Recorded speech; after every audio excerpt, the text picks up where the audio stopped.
Assalamualaikum warahmatullahi wabarakatuh. Bismillahirrahmanirrahim. Bismillahirrahmanirrahim. Wassalatu wassalamu ala rasulillah Sayyidina Muhammad bin Abdillah wa ala alihi wa sahbihi Aman tabi'ahu la hawla wa la quwwata illa billah. Rabbi shrah li sadri wa yassir li amri wahlul 'uqdatam min lisani yafqahu qawli. Amin ya rabbal alamin. Wa ba'd. Bismillahirrahmanirrahim. Bab fasal nomor 3. Muhammadun sayyidul kaunaini wassaqalaini. Muhammadun sayyidul kaunaini wassaqalaini wal fariqaini min urbin wa min ajami. Nabiyuna al-amirun nahi fala ahadun al-rafiq qawlina minhu wa la na'ami. Huwal habibul ladzi turja syafa'atuhu li kulli hawlin minal ahwali muqtahami. Muhammadun sayyidul kaunaini wassaqalaini. Pembahasan dari awal sampai saat ini itu ketika memuji-muji seseorang, beliau Imam Busiri tidak menyebutkan nama Muhammad sama sekali. Jadi memang gaya sastra itu modern, dibiarkan pendengar atau pembaca meraba-raba siapa yang dirindukan oleh penyair ini, siapa yang dipuja-puji oleh penyair ini. Dari awal sampai akhir bahas tentang sang penyair tidak bisa tidur, sang penyair sampai menangis terus hingga air matanya habis, hingga ketika nangis keluar air mata campur darah. Itu tidak disebutkan siapa yang dirindui, siapa yang dikagumi, siapa yang dibayangkan, siapa yang dipuja-puji, tidak disebutkan sama sekali. Hingga sampai titik pertengahan baru Imam Busiri menyebutkan siapa yang kurindui, yang kurindukan, siapa yang kukagumi adalah Muhammadun sayyidul kaunaini wassaqalaini. Muhammadun sayyidul kaunaini wassaqalaini. Sayyidul kauni, pemimpin dua alam. Al-kaun itu artinya alam semesta. Di Kanjeng Nabi ini pemimpin dua alam, artinya alam dunia dan alam akhirat, juga alam bumi dan juga alam langit. Artinya mencakup seluruh makhluk yang ada, yang hidup di alam dunia, juga makhluk yang akan nanti hidup di alam akhirat. Semua pimpinan adalah Kanjeng Nabi Muhammad SAW. Begitu pula dengan ahli bumi dan juga ahli langit. Apapun itu, manusia, jin, hewan, pohon, gunung, laut, langit sampai 7 tingkat, sampai matahari, bintang-bintang, pimpinan utamanya adalah Kanjeng Nabi Muhammad SAW. Sayyidul kaunaini wassaqalaini, pemimpin dua alam, wassaqalaini dan dua sakon itu artinya beban, dua beban bumi. Tapi dalam terjemahan dan terjemahan sastra artinya sakolaini adalah manusia dan jin. Disebut sakolaini, dua beban bumi. Manusia ini beban bumi. Maksudnya bumi ini sekitar berapa miliar? Sekitar mungkin 5 miliar manusia. Dan itu dari beban manusia beban, jin mana lebih beban mana? Oh, manusia itu cuma 5 miliar, 60 tahun, 80 tahun ganti orang, 100 tahun ganti orang. Bahkan 100 tahun ini dari detik ini, 100 tahun ke depan nggak bakal ada satupun yang hidup. Insya Allah nggak bakal ada satupun yang hidup, kecuali mungkin bocil ini mungkin panjang umur diberi sehat semua. Tapi insya Allah semua ada sih jenggotan 100 tahun lagi nggak mungkin hidup, nggak mungkin. Aku yakin nggak mungkin hidup. Patokan susah nggak bakal kuat. Kalau 100 tahun kasih nggak muat. Rombong tahu kayak satu gila. Tapi Kanjeng Nabi juga pernah bersabda, di sekitar para sahabat itu, di depan para sahabat, 100 tahun lagi wajah-wajah kalian tidak akan ada di dunia ini. Maksudnya 100 tahun lagi mungkin ya entek, mati sekali. Dan itu kan kalau jin boten, jin ini ratusan tahun, terus 1000 tahun, beranak pinak terus sampai ribuan tahun. Nah itu masjid ini mau jin pinter. Nah kemana itu Jawa, Laut Utara, Laut Selatan, jin-jin apa itu? Selesai satu lah, belum berarti. Jin-jin itu kata, pulau-pulau itu kata. Mungkin mau 5 miliar, apalagi sampai jin-jin itu mungkin sampai triliunan jumlah jin. Sehingga disebut Sakola ini dua bangsa yang menjadi beban bumi. Jadi pulau Panjenengan mati itu berkurang beban 50 kilo lah, 50 kilo itu hilang di bumi. Artinya beban manusia itu beban di atas bumi itu. Muhammadun Sayyidul Kaunaini wa Tsaqalaini. Muhammad adalah pemimpin dua alam dan juga dua makhluk, artinya dua manusia dan jin. Wal fariqaini dan dua golongan min urbin dari kalangan Arab wa min ajami dan dari kalangan ajam. Ajam itu non Arab, bukan ajam. Ajam netra ayam. Ayam. Tahu kan? Dari Arab dari ajam. Jadi kalau Arab itu orang Arab, kalau ajam itu non Arab. Jadi Arab itu bukan saja asing, bukan. Kalau kita di Indonesia dan orang asing, orang Arab bukan bentuknya. Orang Arab dan orang ajam. Orang ajam itu selain Arab, bukan mau. Jadi produk gaya orang Arab, selain Arab berarti ajam. Selain Indonesia berarti bule. Berarti Kanjeng Nabi ini Sayyidul Kaunaini wa Tsaqalaini wal Fariqaini. Kanjeng Nabi ini mutlak sebagai pemimpin utama. Pemimpin dua alam, pemimpin dua kalangan manusia dan jin, dan juga lebih spesial lagi pemimpin utama dari kalangan bangsa Arab dan juga bangsa non-Arab. Nabiyuna al-amirun nahi fala ahadun. Nabiyuna al-amirun nahi fala ahadun. Nabiyuna, nabi kita ini al-amir sebagai perintah, orang yang memerintah. Wan nahi, an-nahi dan melarang. Kanjeng Nabi ini tokoh utama yang biasa amar ma'ruf nahi munkar, yang mengajak kepada kebaikan dan yang melarang dari keburukan.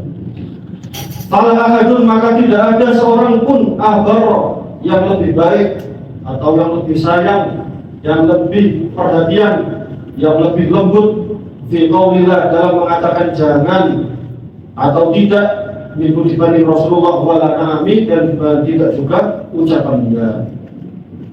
Artinya bukan Kanjeng Nabi itu tokoh utama yang amar ma'ruf nahi munkar. Dan Kanjeng Nabi ketika amar ma'ruf dan nahi munkar itu tidak ada satupun makhluk yang membanding akan kasih sayang Kanjeng Nabi. Kelembutan Kanjeng Nabi, kasih sayang Kanjeng Nabi tidak ada yang membandinginya. Siapapun itu, orang tua pada anaknya, itu Kanjeng Nabi kepada umatnya itu kasih sayangnya jauh lebih besar daripada orang tua kepada anaknya. Buktinya apa? Buktinya adalah amar ma'ruf nahi munkar. Bukti kasih sayang ibu cinta seorang manusia itu ada di amar ma'ruf nahi munkar. Amar ma'ruf itu mengajak kepada kebaikan dan melarang pada keburukan. Maka kados umpama tiap sempat orang tua atau seorang ibu melihat anak kecil main di samping jurang, maka bentuk kasih sayang adalah mengajak kebaikan dan mencegah dari keburukan. Ya apa caranya arek iki aja sampai terjun, baik dengan cara ucapan, menabungnya dengan ucapan, atau langsung megang tangannya ditarik. Karena orang yang sayang ini kalau tidak memaksa daripada membiarkan dia jatuh ke jurang, mendingan memaksa dia untuk selamat. Ini pokok dari cara pikir orang yang sangat cinta dan sangat kasih sayang kepada orang lain. Dan Kanjeng Nabi adalah orang yang paling kasih sayang terhadap manusia ini. Jadi ketika Kanjeng Nabi memerintahkan, Kanjeng Nabi melarang, itu artinya Kanjeng Nabi sangat cinta kepada kita semua. Kados kula panjenengan, kados umpama kalau kula panjenengan itu sampun memahami hakikat hidup ini, hakikat maksiat, hakikat taat, niku maka melihat orang lain ketika taat niku seneng. Karena pahala gede, dia ganjaran di surga. Tapi sebaliknya, Ketika kita tahu hakikat dosa, hakikat maksiat, bahwasanya dosa kecil itu ketika tidak ditobati, ketika tidak disyafaati, ini kok konsekuensinya gede sekali. Bisa ribuan tahun di neraka. Kalau panjenengan mulai kados ngertos neraka itu ceritanya itu, siksaannya malah ainun ra'at wala udhunun sami'at wala khatar ala qalbi basar. Siksaan itu tidak pernah terlihat mata, tidak pernah terdengar telinga, tidak terbayang sedikit pun, tidak pernah terbesit pun dalam pikiran. Jadi sedahsyat apapun siksaan di neraka itu jauh, pikiran kita nggak sampai. Kalau kita bayangkan itu tiang itu dibakar dengan api 1000 Celcius, derajat Celcius, kemudian disetrika, kemudian dikuliti, kemudian digantung, dicongkel matanya, ditusuk dari anusnya, dari bokongnya sampai tembus lehernya. Kita bayangkan itu siksaan di neraka jauh lebih pedih. Dan siksaan ini adalah hukuman orang yang berdosa, orang yang bermaksiat, yang tidak sempat ditobati atau tidak sempat disyafaati. Sehingga bukti kasih sayang kalau panjenengan sedaya ketika ada maksiat, nopo kita muka. Bayangkan, makanya dalam hadis dikatakan man ra'a minkumul munkara falyughayyir biyadihi. Kalau kalian lihat kemungkaran, maka ubahlah dengan tangan kalian, dengan kekuasaan kalian, dengan kekuatan kalian. Fa'ilam yastati fabilisani, nggak bisa dengan nasihat, ucapan. Fa'ilam yastati fabilisani fadarika dhaful iman. Kalau tidak bisa, maka minimal dengan hati. Karena hati itu minimal ada rasa kasih sayang, dan itu adalah iman yang paling rendah. Artinya umpama yang terjawab wedok gak kudungan, atau wedok gaya pakaian seksi. Harusnya apa? Kalau kita punya kekuatan melalui kebijakan, kalau bapak Pak Camat, Pak Bupati, Wali Kota bisa mengeluarkan peraturan, atau seorang rektor bisa mengeluarkan untuk kampusnya, untuk wilayahnya, agar menjaga aurat, agar menjaga dari kemungkaran-kemungkaran, maka harus dilakukan sebagai bentuk kasih sayang. Karena yang kita lihat orang yang penuh dengan kasih sayang, ketika melihat orang maksiat itu bayarnya merokok. Mereka mau kita punya anak, wedok gak ujungan, gak sembahyang, juga ngaji, juga maksiat tok. Makanya kita bayarkan juga ingin merokok. Bayangkan orang yang kita cintai, orang tua kita, mau ketika maksiat, adik kita, anak kita, tetangga kita, ketika maksiat sih dibayarnya pun merokok. Yo dibakar, yo disisih, dikuliti, dicongkel matanya, rambutnya ditarik, sebagainya. Maka ketika dengan demikian, niku dalam hati kita bentuk kasih sayang adalah mencegahnya. Ayo nak, kalau bapak dan anak punya kekuatan dan kekuasaan, enak, hubungan, sembahyang, mereka ada kayak juga. Nah, minimal ada kekuatan. Kalau tidak bisa, minimal dengan lesan tetangganya, ya yuk hubungan, yuk sembahyang, dosa tidak mau turun. Anak akhirat ini medeni tanggung jawabnya. Nah, nggak bisa minimal dengan hatinya sah. Jadi minimal enten wedo, wayu, seleksi, hubungan, lewat, surut. Tapi pikiran awak dia masih bentuk kasih sayang, harus hatinya. Mau negur melalui pemerintahan juga iso, melalui kebijakan juga iso, melalui tangan juga iso, melalui lesan juga iso, sukan. Maka minimal dengan hatinya, minimal resah. Ya Allah, saat ini hari ini Allah, saat ini hari ini lewat sembahyang, saat ini hari ini pacaran dosa, saat ini hari ini membuka Allah. Andaikan dia tahu hakikat dosa itu, gak mungkin dia melakukan itu. Itu hakikat kasih sayang. Dan minimal iman ketika aktif itu adalah ada rasa resah dalam hati. Ini minimal. Jadi minimal orang Islam itu punya kasih sayang, punya perhatian terhadap orang lain dengan cara apa? Dengan cara resah dengan hatinya. Ayo orang-orang itu lewat ya minimal resah ini bukan dicelok iya apapun masya Allah. Tidak. Ini itu mana? Orang dicelok iya tidak betul. Justru orang Islam sing asli, sing kasih sayang, sing asli, iman aktif, niku justru setiap melihat orang yang maksiat, niku membayangkan neraka, membayangkan dibakar hidup-hidup, dibakar, digantung, dicongkel matanya, mau dibilang ditusuk, aduh, membayang itu buku ahlinya Acuci itu, buku siksa neraka. Niku malu membayangkan seperti ini. Padahal kata kanjeng Nabi, malah ainun ra'at wala udhunun sami'at wala khatara ala qalbi bashar. Siksaan neraka itu tidak pernah terjangkau oleh pikiran manusia. Saking dahsyatnya, saking pedihnya, saking sakitnya. Sehingga orang yang mengetahui demikian melihat kemaksiatan itu akan mengajak pada kebaikan dan juga akan melarang kemungkaran. Begitulah dengan kanjeng Nabi. Dan Nabi ketika mengajarkan kebaikan itu didasari kasih sayang. Kanjeng Nabi ketika melarang itu juga didasari dengan kasih sayang. Wal habibul ladzi turja syafa'atuhu li kulli haulin minal ahwali muqtaham. Huwa Muhammad al-Habibu itu adalah seorang habib, seorang kekasih yang terkasih. Alladzi turja syafa'atuhu yang diharapkan syafaatnya li kulli haulin dari peristiwa dahsyat minal ahwali muqtahimi yang menimpa di akhirat nanti. Kanjeng Nabi itu adalah seorang kekasih yang terkasih. Dalam syaratnya Al-Habib dikatakan Al-Habib itu wazannya fa'ilun. Itu kalau bahasa nahwu itu Al-Habibu Al-Fa'ilu berwazan fa'ilun. Artinya bisa bermakna isim fa'il, bisa bermakna isim maf'ul, bisa bermakna pecinta, bisa bermakna mahbub atau tercinta.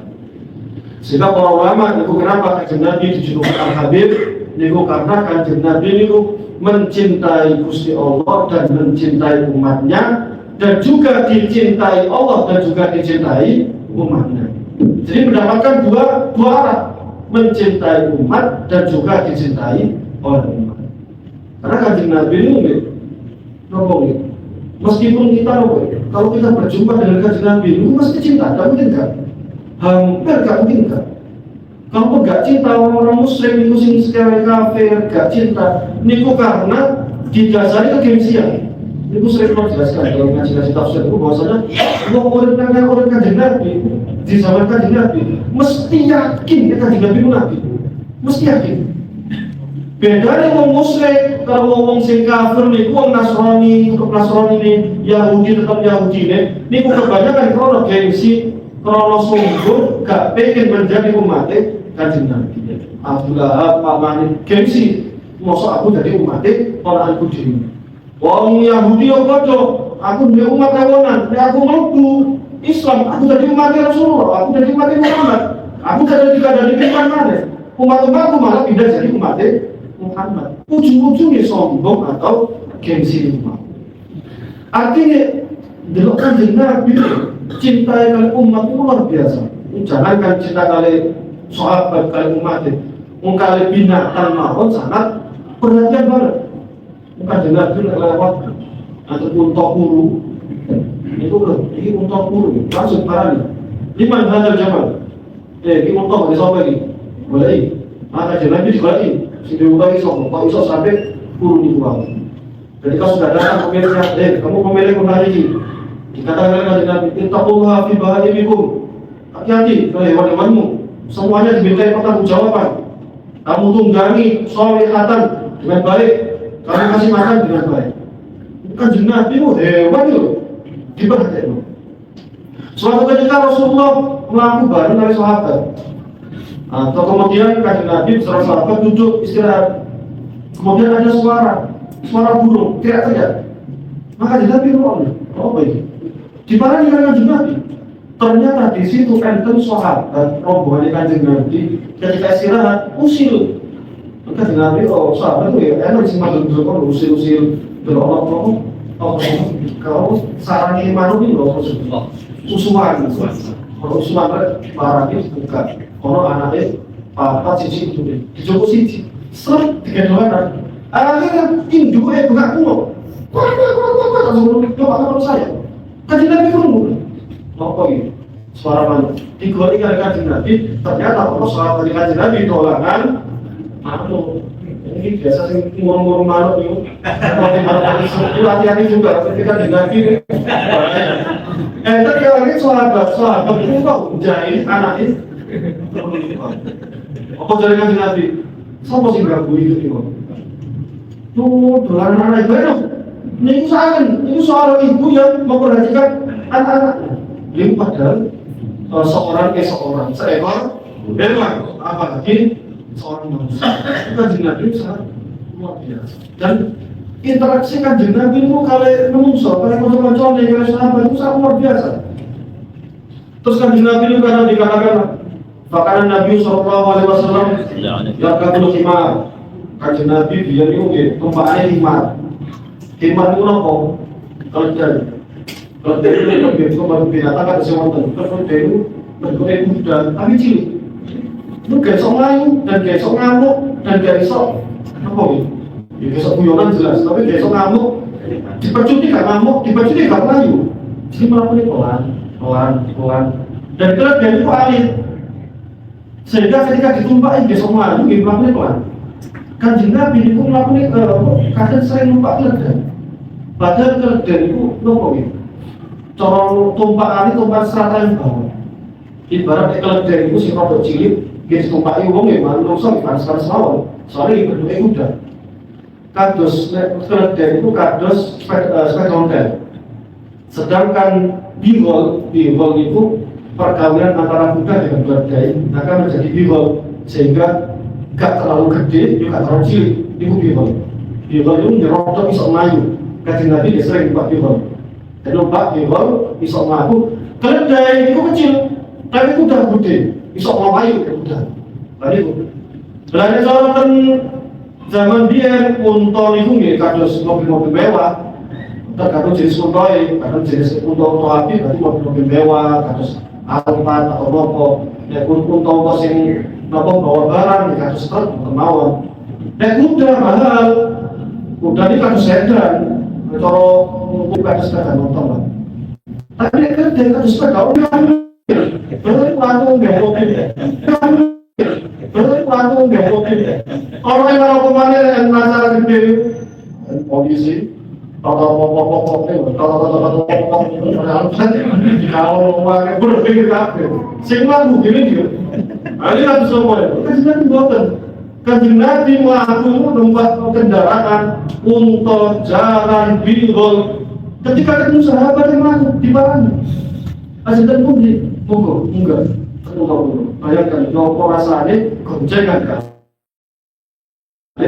Rasulullah, Vario, kita digonceng dengan begini. Nikmatin luar biasa. Dan Kanjeng Nabi saking tawadhu itu akan kita begini. Jadi Kanjeng Nabi secara naluri, ini mungkin yang itu pasti jatuh cinta, mungkin kan?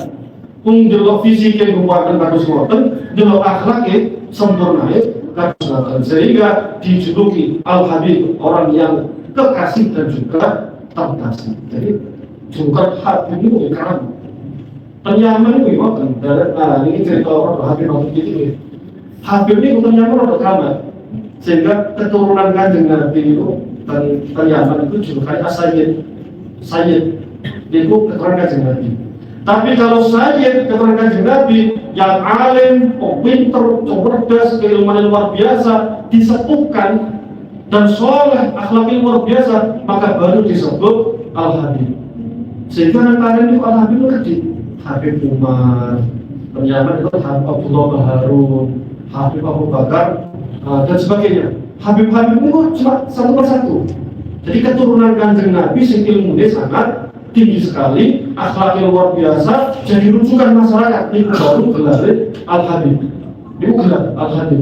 Sayyid keturunan Kanjeng Nabi sing terkasih dan kekasih. Meskipun ketika di Indonesia dia pokoknya keturunan Kanjeng Nabi disebut Habib. Ada masalah. Ini penggunaan bahasa Indonesia itu biasa mawon, banyak sih dulu. Kados Al-Ustad itu dengan Arab, Yaman, Mesir, Suriah. Al-Ustad itu artinya profesor dan guru besar itu Al-Ustad. Jadi Al-Ustad, doktor, profesor, doktor. Level tertinggi dalam keilmuan itu jenenge Al-Ustad. Nah ini kalau ada dengan Indonesia itu bisa terang hari ini langsung Ustad. Nah ini kalau orang teman Indonesia, Al-Ustad kaget. Model dari sekolah Al-Ustad. Dan itu biasa. Mau memahami orang cara mati ini Al-Ustaz. Orang ngaji ini Al-Ustaz. Ngajar ini Al-Ustaz. Ini betul masalah, betul masalah. Ini Al-Ustaz dalam arti guru dalam bahasa Indonesia tidak masalah. Tidak masalah untuk soalnya ini menggunakan istilah jibilanya. Sama kasus Habib, katakanlah di Arab Al-Habib Ibnu Ahmad. Orang yang sayyid, keturunan Rasulullah dan juga ilmunya tinggi, dihormati, disebutkan. Di Indonesia, kesempatan Rasulullah meskipun anak kecil dan sebagainya disebut Habib, tidak masalah karena penggunaan di Indonesia. Sama seperti Al-Ustaz dan sebagainya. Di Arab itu bukan profesor, di Indonesia semua guru disebut Ustaz. Likulli hawlin min al-ahwali muqtahami alladhi turja syafa'atuhu likulli hawlin min al-ahwali muqtahami. Jadi kajian Nabi ini adalah orang yang paling terkasih dan diharapkan syafaatnya di peristiwa dahsyat yang menimpa umatnya. Jadi singkat cerita mawon bahwasanya di akhirat nanti keadaan sangat penting sekali. Itu saya mau ceritakan bahwasanya sirot itu mawon itu jembatan di atas jurang jahanam. Jurang jahanam ini soalnya gerimis beberapa ribu Celcius, panasnya luar biasa. Di atas ada jembatan yang menghubungkan antara neraka, bawahnya neraka, ujungnya surga. Jembatan ini ada kuminasyari lebih tipis dari rambut, wahadu minasaifi dan lebih tajam daripada pedang. Mau kafir kali maksiat sekali makan terus ngukur, sembiko. Namun sing awak dewi panjenengan paling masuk esok. Para nabi, para wali, musoleh, seluruh kados pilar, kados angin, ada sing numpak unta, ada sing sukses. Sukses menunjukkan, tapi juga capek. Tapi mau kakek maksiat, sing berdiri di tobat ini nggak mau sekali melakukan kebeler, apa kebeler ini? Bahasa saya kebeler itu kat sentar tersayat, saya berapa 10 meter pasti jatuh. Dan itu posisinya kanjeng Nabi itu di ujung sirat disebutkan satu persatu nama umatnya. Ya Allah, selamatkan Azrail, ya Allah, aku Azrail, kasih ya Allah. Kalian masih ada gaya tak nih mau bebe, gaya tak isasalamu. Selamatkan ya Allah, disebutkan satu persatu. Jadi diceritakan bahwa kanjeng Nabi di ujung sirat sana, disebutkan satu persatu. Ya Allah, saling, disebutkan satu persatu. Ningali wajahnya Samsul, ya Allah Samsul, ya Allah. Samsul itu ya Allah, ini rodok, nasihat dikit ya Allah. Ya Allah selamatkan, nangis kanjeng Nabi. Dan itu satu persatu disebutkan nama-namanya. Mana kanjeng Nabi itu syafaati di ahdil kabairi yaumil qiyamah min ummati. Kanjeng Nabi syafaatku itu tak fokusno kali pelaku dosa-dosa besar. Dosa-dosa kecil itu gampang disyafaati. Wong sing soleh nyafaati, gurune sing soleh nyafaati, ulama nyafaati saged. Tapi sing dosa-dosa gede ini lho, sing boten apa sempat taubat, boten sempat disyafaat, ini kan jeneng di situ utara langsung. Dan menyebutkan satu persatu nama di ujung jembatan yang sangat curam itu. Makanya huwal habibul ladzi turja syafa'atuhu li kulli haulin min al-awali muqtaham. Maka proses Imam Nawawi ini barang siapa yang punya hajat kemudian sholat 2 rakaat dengan niat sholat hajat, setelah salam baca 1001 berniki wal habibi mudati turja syafa'atuhu li kulli haulin min al-awali muqtahim. Kemudian setiap 100 ditambahi maulaya sholat. Itu maka kata Syekh Nawawi al-Qardani ini insyaallah tuqdo hajatuhu bisolati, dan ini insyaallah hajatnya dipenuhi secepat mungkin insyaallah ta'ala.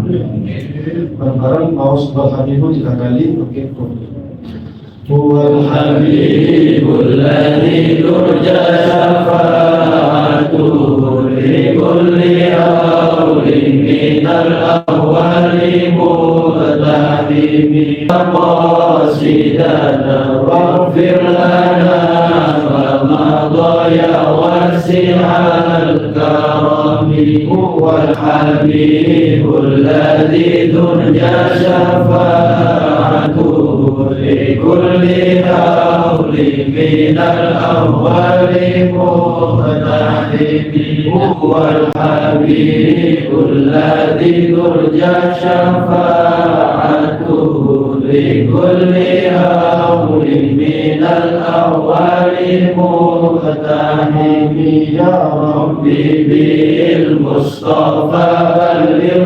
مقاصدنا واغفر لنا ما مضى يا واسع الكرم.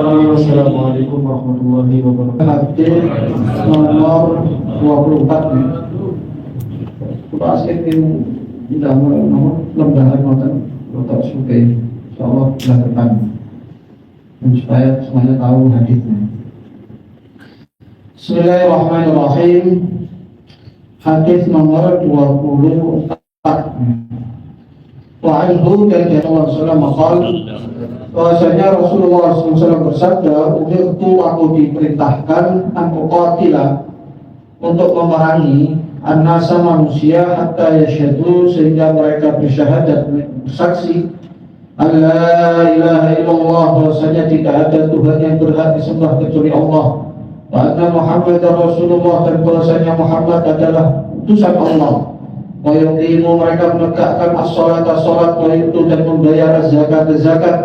Idza fa'alu jika mereka mengerjakan dzalika semua tadi salat, syahadat, zakat dan seterusnya, asabu maka mereka terjaga ini dari dima'uhum amwaluhum harta dan darahnya illa bihaqqil Islam kecuali dengan haknya Islam. Wa hisabuhum 'ala Allah dan perhitungan mereka, hisab mereka adalah atas Allah Subhanahu wa taala. Jadi dalam hadis ini baginda Muhammad SAW mengatakan, saya diperintahkan oleh Allah untuk memerangi. Di sini perlu digarisbawahi bahwasanya makna qatl dengan makna qital atau muqatalah itu berbeda. Kalau qatl itu maknanya membantai, dan ini makna yang keliru. Makna yang tepat itu memerangi. Loh, apa bedanya membantai dengan memerangi, qatl dengan qital? Kalau qital atau muqatalah itu bagi yang pernah mondok di pesantren itu dari wazan mufa'alah. Fa'ala yufa'ilu mufa'alatan, qatala yuqatilu muqatalatan. Artinya di sini ada istilahnya mufa'alah bainatnain. Ada dua perbuatan. Contoh muakalah, makan bareng. Contoh lagi mungkin mudharabah, satu memukul, satu juga memukul. Nah, makna muqatalah itu apa? Ketika ada dua orang, yang pertama itu menyerang, kemudian kita balas serang. Nah, itu namanya muqatalah atau qital.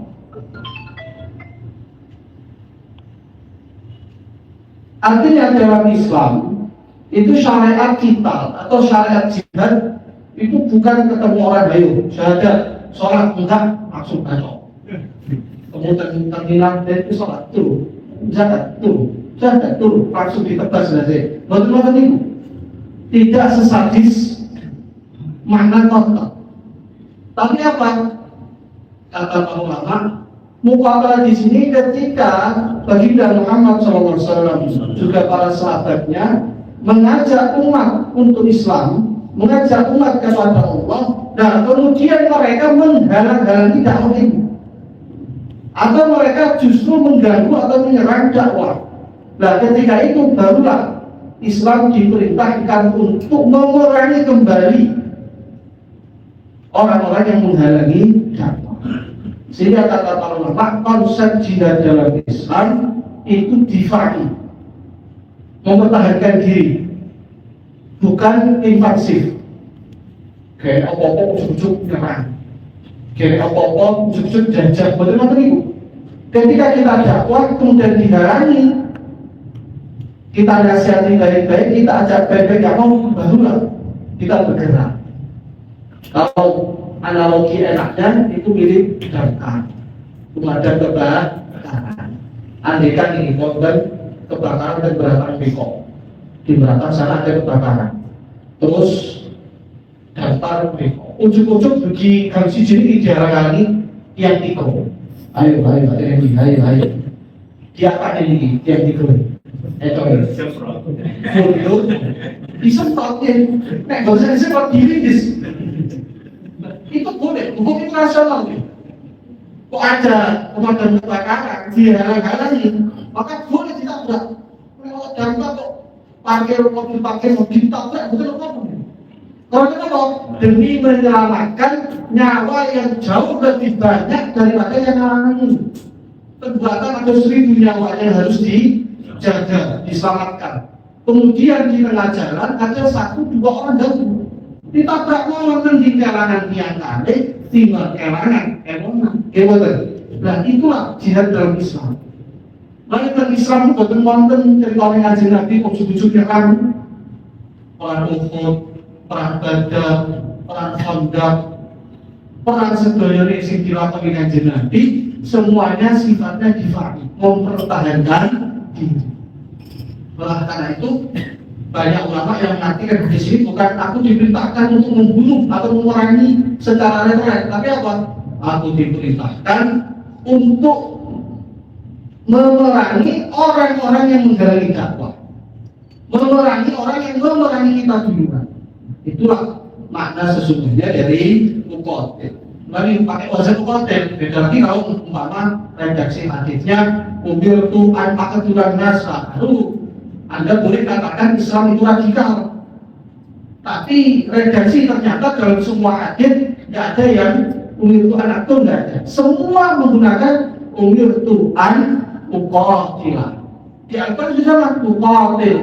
Semua pakai bentuk mufa'alah atau muqatalah. Ini menunjukkan bahwasanya Islam sebetulnya tidak mau ada tumpahan darah, ada perang, tidak mau.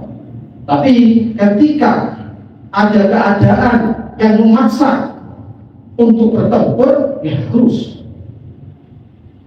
Dan semua ternyata di dunia ini negara-negara normalnya bisa semuanya punya apa namanya tentara militer untuk pertahanan. Sehingga ketika bisa menjadi demikian, itu makna qital atau jihad dalam Islam. Kemudian baginda Muhammad SAW dia mengatakan wa yuqimus shalah. Kalau kita perhatikan semua dari Al-Quran, dari hadis, itu redaksinya bukan solu. Ya ayyuhannas sallu, bukan lagi. Atau if'alus shalah, i'malus shalah, bukan. Semua menggunakan redaksi iqamatus shalah. Maknanya apa? Sholat itu adalah satu amal yang punya aturan-aturan khusus, yang punya syarat-syarat khusus, yang punya rukun-rukun khusus. Sehingga asal-asalan dalam sholat ini adalah amal yang tidak diterima oleh Allah. Sholat itu perlu memenuhi syaratnya, rukun-rukunnya. Sempurnanya di sunnah-sunnahnya termasuk berjamaah. Mari kita beri pentingnya apa? Belajar rukun-rukun sholat, wajib-wajibnya sholat, sunnah-sunnah sholat, dan apa yang membatalkan sholat, apa yang dimakruhkan dalam sholat. Dalam satu riwayat dikatakan, kalau riwayat agak lemah, besok di akhir zaman itu dari 40 orang yang sah sholatnya secara fikih hanya 1. Ada riwayatnya, riwayat lemah. Ini menunjukkan bahwasanya di antara ciri-ciri akhir zaman itu orang bukan memperhatikan rukun-rukun sholat, syarat-syarat sholat. Sampai kayak dewi, kadang-kadang sujudin pembuatan nempel sini, ternyata datang ini. Padahal itu kaum yang kuat dalam mazhab Syafi'i, bukan sah, harus begini, harus nempel gitu, kaki-kakinya. Banyak juga yang Fatihahnya mungkin kurang tasdidnya, atau termasuk rukun qauli yang banyak ditinggalkan dari Fatihah. Kalau Fatihah itu alhamdulillah pun kata sing sae. Termasuk yang banyak ditinggalkan apa? Tahiyat. Padahal at-tahiyat itu nek kurang huruf tasdid kurang itu boten sah. Maka at-tahiyatu kurang tasdid itu boten sah. Kalau tahiyat akhir boten sah berarti sholatnya boten sah. Napa panjang ini at-tahiyyatul mubarak kurang alif niki nggih kata Masya Allah, mulai kayak adil ini ketok diteliti sholatnya, jangan-jangan ada yang kurang sah. Maka pentingnya mengoreksi sholat itu begini, supaya apa? Sholat kita yang kurang sempurna khusyuknya, kurang sempurna tawajudnya, setidaknya secara fikih itu sampai sah. Dan kalau sudah terlanjur bagaimana? Saya sudah 40 tahun, sujudnya gak gini, sikirnya begini, gak gitu. Tapi ya, nah kalau sudah begitu ya ikut ulama yang mumpuni kita. Tapi untuk kedepannya harus kita berubah. Bagaimana hukum-hukum syarat-syarat sholat semuanya kita kerjakan. Insya Allah deh, nanti itu barulah kita latih kekhusyukan dan kekhuduan dalam sholat. Kemudian ada lagi bersabda, kalau sudah syahadat, sholat dan zakat, maka darah dan hartanya dan kehormatannya semuanya dijaga, kecuali jika ada perbuatan-perbuatan yang membuat harta dia atau nyawa dia dibolehkan untuk dihilangkan dalam Islam. Membunuh orang tanpa hak, ini asal dibunuh dan kisos istilahnya. Atau dia merampas harta orang, mengambil harta orang tanpa hak, maka hakim atau pemerintah boleh mengambil harta dia. Sebagai ini perampasan aset. Asalnya sesuai dengan Islam itu.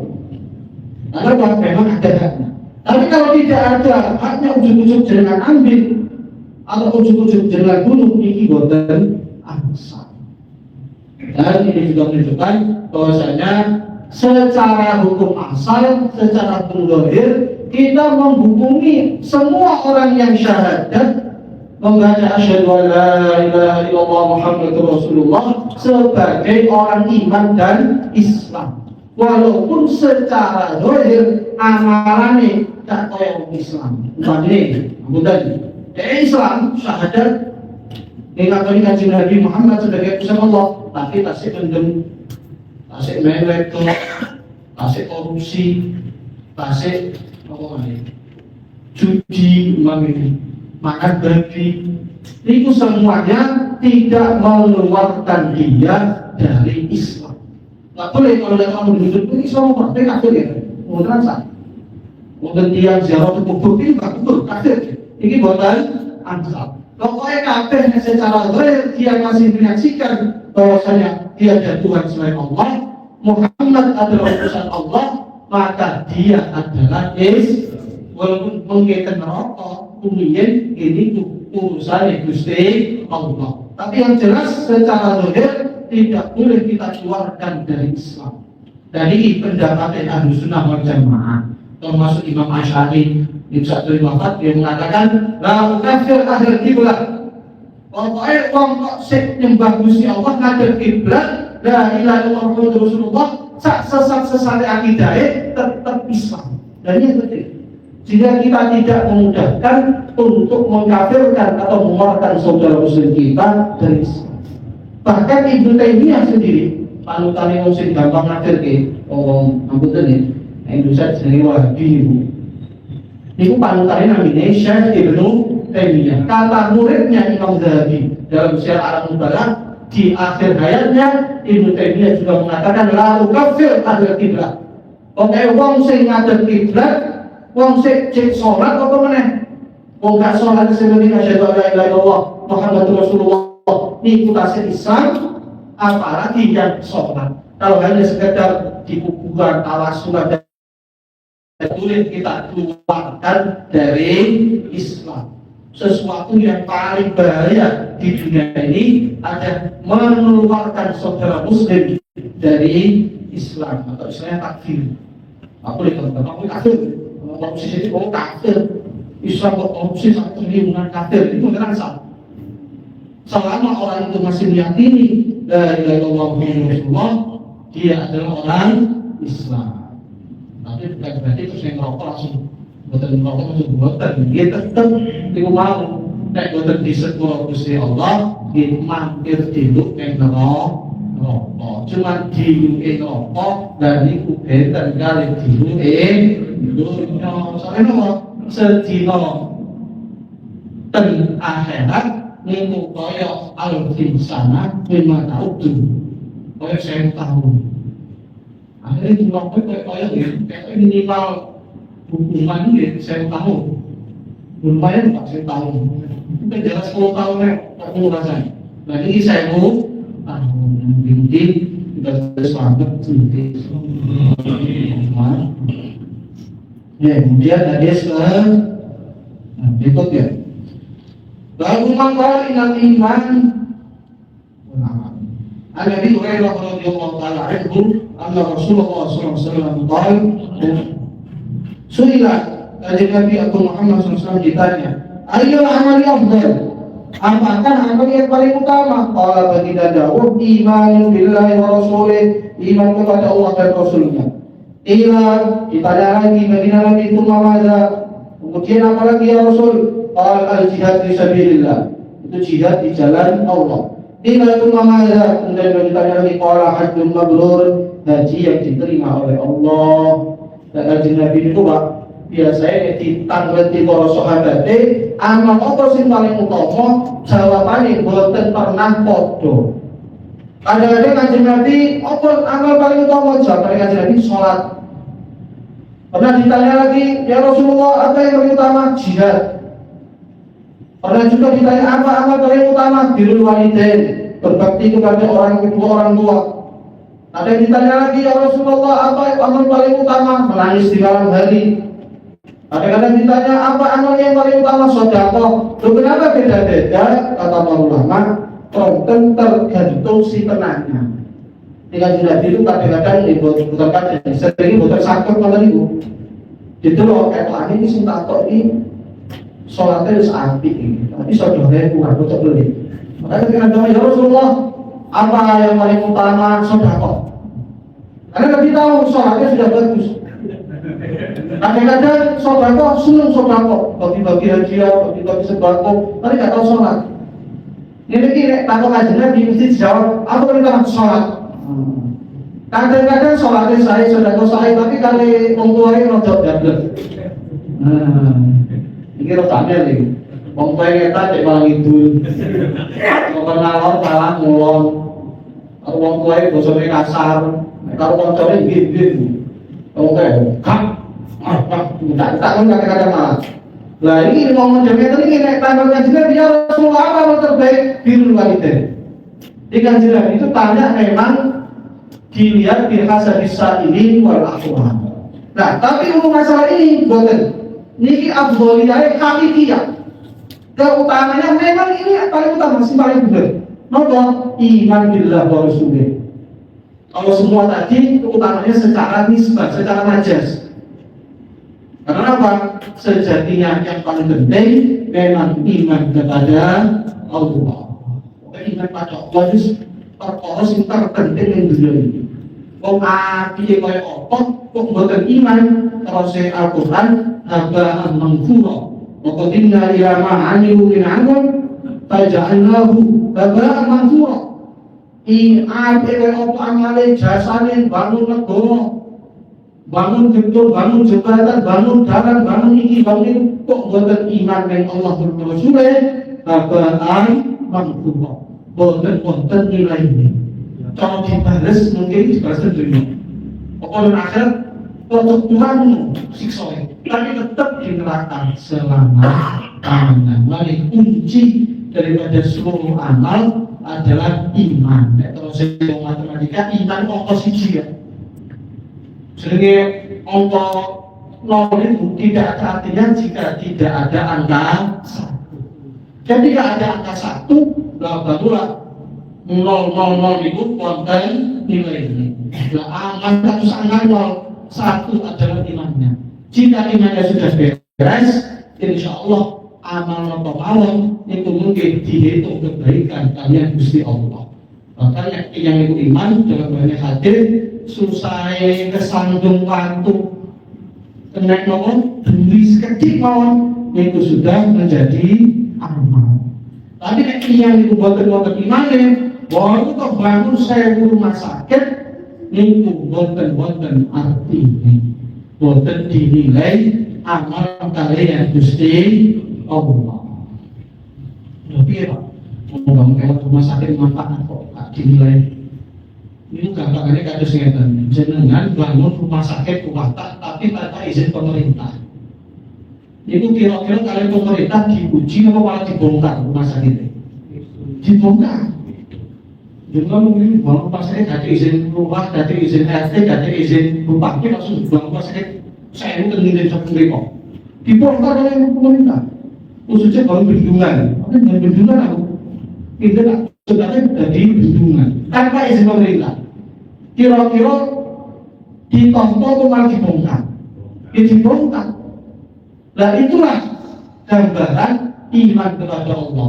Amal sebanyak apapun, nek boten ngakoni Allah sebagai Tuhannya, Muhammad sebagai utusan Allah, habaan manthura, seperti debu yang ditaburkan, tidak ada nilainya di sisi Allah. Jadi yang kedua jihad. Dan kenapa jihad menjadi amal utama? Tentang nggak berdiri Islam di jihad mengorbankan. Andaikan dulu para sahabat, para tabi'in, para wali songo itu tidak jihad, tidak mengorbankan dirinya, waktunya, nyawanya, hartanya untuk menyebarkan Islam, Islam tidak akan sampai ke tanah ini. Lalu ngomongin dari bukan motor. Mereka tidak mau mengorbankan hartanya, tidak mau mengorbankan keluarganya, tidak mau meninggal negaranya, sampai Arabes, males. Akhir opak-opak ini kayak apa kok? Kebingungan Indonesia. Ini pikirannya wali songo, pikirannya wali-wali biar kayak adil Pak, Masya Allah. Mungkin kita pasti batu sama pohon. Tapi karena ada orang-orang yang punya ruh jihad, punya kesemangatan Islam, berani berkorban harta, berani berkorban nyawa. Nah akhirnya Islam ini sakit morotan Persia, morotan Romawi, morotan India, termasuk morotan Indonesia. Dan jihad itu salah satu amal yang paling utama. Nek boten sakit jihad, maka minimalnya mempersiapkan orang jihad. Mulai dalam satu hadis, Kanjeng Nabi bersabda, orang kalau malam yanzu, walam hadith nafsahu bil ghazw, maka ada syubhatin minan nifaq. Tiang itu nek boten jihad, boten niat jihad, boten bantu marang jihad, maka dia mati ala syubhatin minan nifaq, atas satu cabang dari kemunafikan. Maksudnya apa? Maksudnya dinafik boten. Boten kantak pengen Islam itu joyo, pengen Islam itu urip, pengen Islam dados nyebar, dados sae, kabeh menungso iki mlebu Islam walaupun itu mustahil. Tetap harus dan juga tidak membantu itu dipertanyakan iman dan Islamnya. Rasulullah sebagaimana ngaji sebelumnya, orang itu harus ada keinginan sayang kepada keluarga, sayang kepada umat, itu harus. Dan bentuk sayang tadi harus mengajak umat sama-sama masuk surga. Maka kalau di hati kita tidak ada niat berjuang, tidak ada niat berdakwah, juga tidak mau mempersiapkan orang lain untuk dakwah, tidak mau membantu, maka dipertanyakan Islam. Balik minimal itu bukan jihad itu. Yang pertama niat, aku saya memang gak iso. Tahanan banyak, kerja di pabrik, kerja di kantor, tidak bisa kemana-mana. Minimalnya ada niat, aku pensiun, aku pengen murid-murid Islam.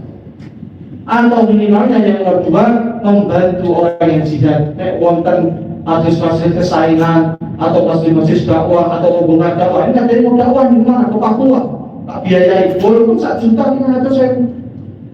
Sebagai apa? Bukti keinginan kita Islam jaya, Islam merata, semua manusia dapat didaya. Mungkin kita sedaya ansal taufik dengan melakukan hati dengan jalan ini. Nek boten jihad, niat jihad minimal bantu tiap-tiap tinggal jihad. Allahumma amin. Yang ketiga, haji mabrur. Nah ini yang oleh kita nih. Mau mandi ruang desa. Ini gimana ya? Niat haji. Umpami mungkin boten ditakdir haji, boten ngopo. Jangankan tiang awam di ulama-ulama ageng niku kathah sing dereng haji. Iki jenengan boten usah sedih. Aku mau haji piye boten usah piye. Haji niku liman istata'a ilaihi sabila. Sing mampu haji nggih haji, sing mampu umrah nggih umrah. Nek boten mampu kali-kaline nggih boten apa-apa umrah lokal mawon. Apa maksudnya umrah lokal? Mugi kuburan boten. Gini mau wiritan sampai Isra mantun niku salat 2 rakaat. Terus Kanjeng Nabi hajah tamah. Haji sing sempurna kene iyake, kene panggil niku haji lokal. Maka bisa-bisa itu lebih afdol mungkin kalau haji sing riak niku. Cuma boten semangat ya. Lek boten wonten kok haji lokal ilegal boten wonten. Soalnya nek mulai loman kayaknya siap haji. Ya, ini malas-malasan. Padahal ganjarannya niku mirip atau setara dengan haji. Ya Allah. No. Ini mau kasih langsung serap haji nih. Cuma kayaknya sih dia haji. Tapi insya Allah sebagai terakhirat juga haji. Kali malaikat. Ini lebih bangga mikir malaikatnya. Cuma kalau amalan haji itu kuatah nih para ulama sing ngono nggih amalaken terus suksesmu kata. Mbok ngono. Di antaranya itu apa? Dua pas tahiyat Allahumma qadilna ziyarah Makkah wal Madinah. Allah warzuqna ziyarah Makkah wal Madinah. Termasuk umrah kali haji niku sing diijazahkan dan ini mujarab ya. Terus itu ulama niku salat Allahumma shalli ala sayyidina Muhammad al-habibil mahbub asy-syafi'il ilal muntarijil qulub wa ala alihi wa sahbihi wasallam. Niku termasuk diamalkan kali Yai Muhid Yuki Syekh Fadil belakangan. Berapa hari yang lalu itu akan sing SMS kali pulau. Alhamdulillah Senin besok pulau umroh. Gara-gara mau sana umroh. Allahumma shalli ala sayyidina Muhammad al-habibil mahbub. Itu banyak yang amalkan. Berapa bulan yang lalu itu kalau iseng-iseng amalkan ya, atau nama iseng-iseng amalkan. Alhamdulillah masuk sakit daftar haji plus. Mungkin mulai umur ya. Insyaallah ya. 3 tahun berangkat. Ibu pulau mawas Allah sekali saat di mahmud 100 hari. Ini terus dicucuk daftar untuk pulau terjadi atau sim saat ini. Itu di antara amalan-amalan untuk memudahkan haji. Artinya selain kita ini juga ikhtiar dikit-dikit dinabung, termasuk bunga. Dan bunga sing di os kalian para ulama itu penting kita harus mungkin. Nek memang jatahe mungkin diperbantakan dari Gusti. Tapi umpami akhirnya sampai wafat mboten saged haji, mboten saged umrah, niku nggih mboten apa. Tapi insyaallah nek niat tenan, dunia tenan, kok yakin 100% niku berangkat. Jadi terang di sana, kuatah sing pun angsal apa Israel ini. Amalan ini dan berangkat. Nah, kadang-kadang kita kirimkan berangkat itu nanti pocok dari terus. Artinya sepele ya.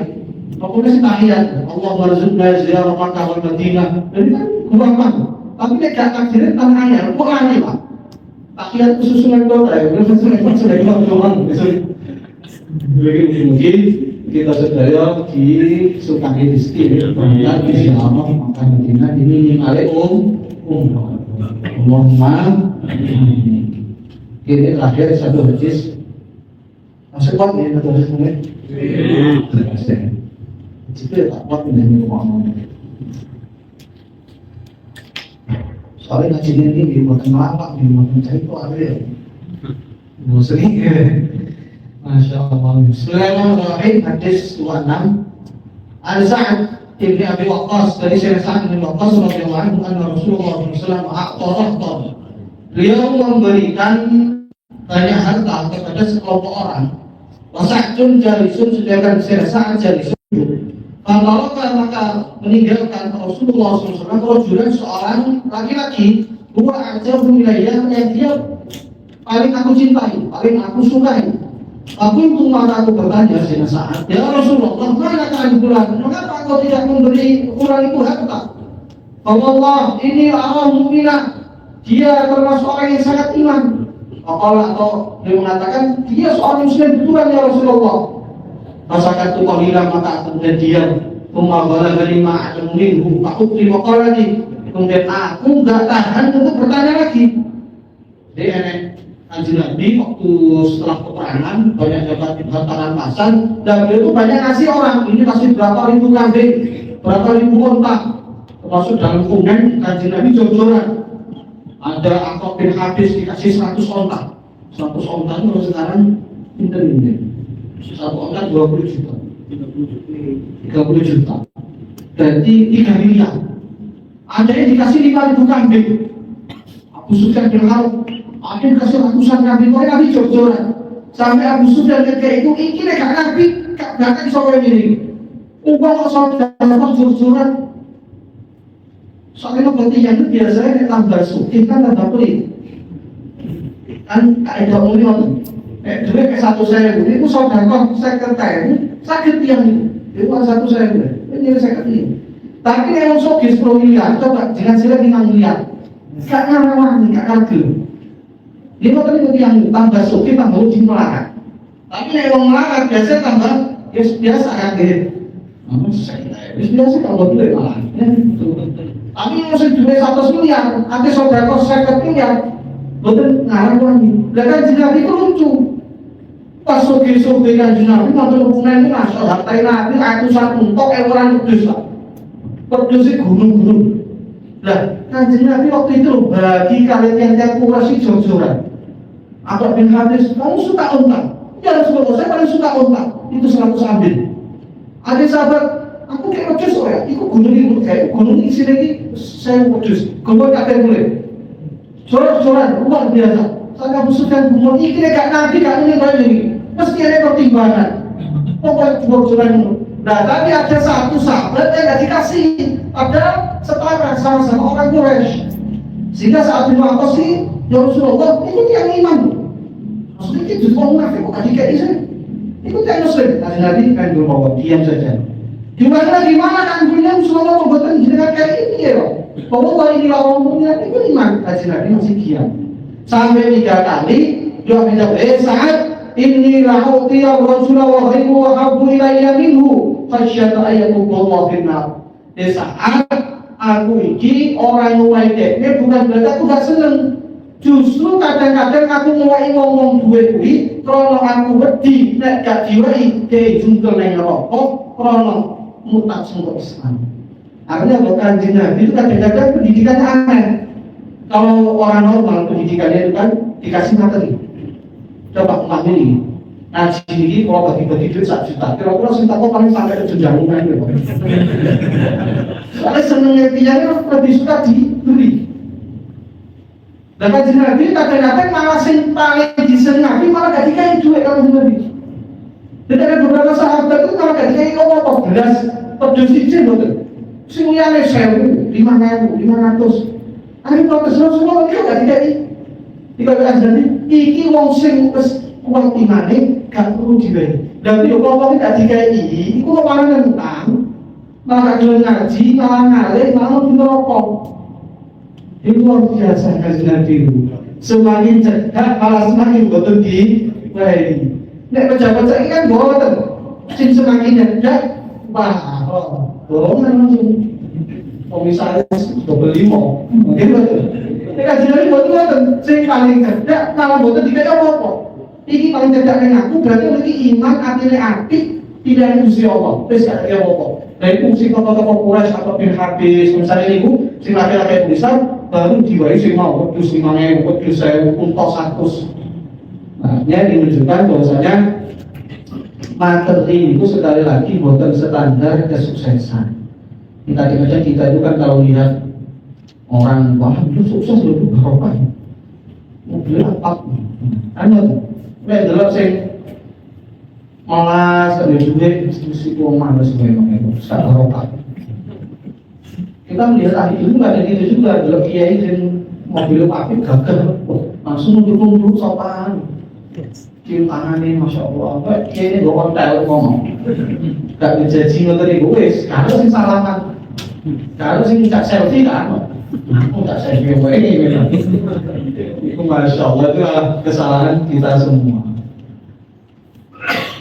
Pandangan ini loh, ada ini kan Nabi buat yang paling diselingikan dari Nabi itu justru kadang yang tidak dikasih apa-apa, tak dapat materi dari Nabi. Nah, standar itu takwa. Orang kalau takwa, mau kaya mau miskin, itu lebih istimewa. Tapi buatan takwa, sugih kere, itu buatan istimewa. Kemudian juga pelajaran kata Syekh Ibnu Hajar di sini bahwasanya as-sabir yajuzu ayyab bihal kabir, bahwasanya orang rendah atau anak yang di bawah umurnya, bukan di bawah umurnya, orang yang di bawah umur dari orang yang dia tegur ini boleh. Artinya orang kecil boleh menegur orang yang lebih besar, orang muda boleh menegur orang yang lebih tua. Tanda Pak Nabi tidak marah. Begini aku tuh ngoceh, orang kecil baru musuh ngomel, betul-betul kali Nabi siapa? Dan ini tidak sekali dua kali, sering sekali Nabi seperti ini. Di satu pelajaran bahwasanya andaikan kita ditegur, dinasihati orang yang di bawah umurnya daripada kita atau di bawah nasabnya daripada kita, di sepupu atau ponakan, bahkan di bawah ilmu, itu sangat-sangat tidak masalah. Karena apa?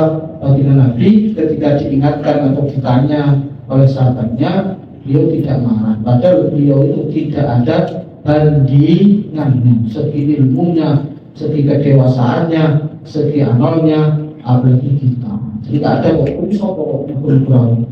Aku mau 40 tahun, mau 5 tahun, tak hafal berani. Bukan sama. Semua yang menegur kita, insya Allah niatnya itu baik untuk kita, maka kita wajib menerima teguran dan masukan, kritikan dan saran. Yang penting apa yang kita baca ini menjadi ilmu yang manfaat. Allahumma. Dan terakhir, pulau mengapunten ini ada satu dua kata yang kurang berkenan di hati nanti dengan cukup. Assalamualaikum warahmatullahi wabarakatuh.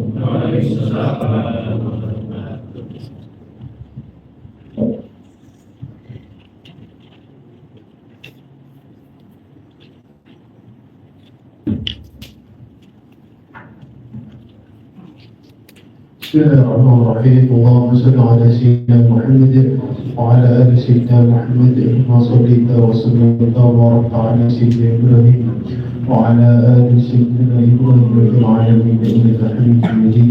اللهم لك الحمد كله ولك الشكر كله ولك الملك كله واليك يرجي الامر كله بسره وعلانيته. اغفر لنا ما مضى من ذنوبنا وعافنا فيما بقي من عمرنا وارزقنا الاعمال الظاهره زاكيه ترضى بها عنا. وتب علينا يا مولانا انك انت التواب الرحيم. يا عظيم يا عظيم يا عظيم. اغفر لنا عظيم، اغفر لنا ذنبا عظيم فانه لا يغفر الذنب العظيم الا العظيم. اللهم انا نسالك ايمانا كاملا ويقينا صادقا وقلبا خاشعا ولسانا ذاكرا وشفاء من كل داء. اللهم لا تدع لنا في مقامنا هذا ذنبا الا غفرته ولا هما الا فرجته ولا دينا الا قضيته ولا مريضا الا شفيته ولا عقيما الا رزقته ذرية طيبة. ربنا هب لنا من أزواجنا وذريتنا قرة أعين واجعلنا للمتقين إماما. ربنا آتنا في الدنيا حسنة وفي الآخرة حسنة وقنا عذاب النار. وصلى الله على سيدنا محمد وعلى آله وصحبه وبارك وسلم.